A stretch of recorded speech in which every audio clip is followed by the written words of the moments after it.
छत्तीसगडमधील पत्रकार मुकेश चंद्रकार यांच्या मारेकऱ्यांना फाशी देण्यासंदर्भात जिल्हा मराठी पत्रकार संघ नांदेडच्या वतीने जिल्हाधिकारी अभिजित राऊत यांच्या मार्फत केंद्रीय गृहमंत्री अमित शाह यांना निवेदन सादर। याबाबत सविस्तर वृत्त असे की आज मंगळवार दिनांक 7 जानेवारी 2025 रोजी दुपारी मराठी पत्रकार परिषद मुंबई संलग्न जिल्हा मराठी पत्रकार संघ नांदेड यांच्या वतीने जिल्हाधिकारी अभिजित राऊत यांची भेट घेऊन जिल्हाधिकारी अभिजित राऊत यांना एक निवेदन सादर केले आहे। सदरच्या निवेदनात अशी मागणी केली आहे की छत्तीसगडमधील पत्रकार मुकेश चंद्रकार यांच्या मारेकऱ्यांना फाशी देण्यात यावी।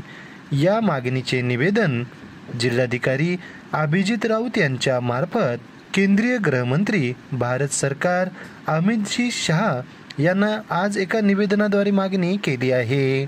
सदरच्या मागणीच्या अनुषंगाने जिल्हा मराठी पत्रकार संघ नांदेडचे जिल्हाध्यक्ष संतोष पांडागळे यांनी जिल्हाधिकारी कार्यालयासमोर आज दुपारी 4 वाजताच्या दरम्यान प्रसारमाध्यमांना आपली प्रतिक्रिया देताना सविस्तर माहिती दिली आहे।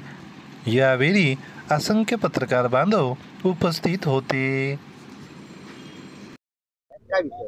नाही, मुकेश चंद्रकार जे छत्तीसगड मधले पत्रकार आहेत त्यांच्यावर ज्या पद्धतीने निर्गुणपणे हत्या त्यांची केली, त्यांना चेंबरमध्ये कोंडून मारल्या गेलं। त्याने एक विकास निधी जो हडप करण्याचा गुत्तेदाराने प्रयत्न केला होता तो त्यांनी उघडकीला प्रयत्न केला आणि शासनाकडून त्यांना वसुलीचे आदेश आले आणि त्या रागापोटी त्यांनी त्या पद्धतीने त्यांची हत्या केली। ही निषेधार्ह बाब आहे आणि हे असा प्रकार कुठे अन्यत्र घडू नये। शेवटी पत्रकार आपल्या कुटुंबातलाच आहे ना, शेवटी आपण पत्रकार आहोत, आपली उपजीविका साधन पत्रकारिता आहे। मग अशा वेळी पत्रकारावर जर असा अन्याय होत असेल तर ते रोखण्यासाठी आणि भविष्यात अशी घटना या कुठेच घडू नये देशामध्ये आणि विशेषतः महाराष्ट्रामध्ये तर घडूच नाही यासाठी निषेध व्यक्त करून आदरणीय अमित शहाजी आपल्या देशाचे गृहमंत्री त्यांच्या पर्यंत हे निवेदन जिल्हाधिकाऱ्यांच्या मार्फत आम्ही पाठवलेलं आहे। लवकरात लवकर त्या गुन्हेगारांना फास्ट ट्रॅकवर त्यांचं कोर्ट चालून त्यांना फाशीची शिक्षा व्हावी अशी आमची मागणी आहे।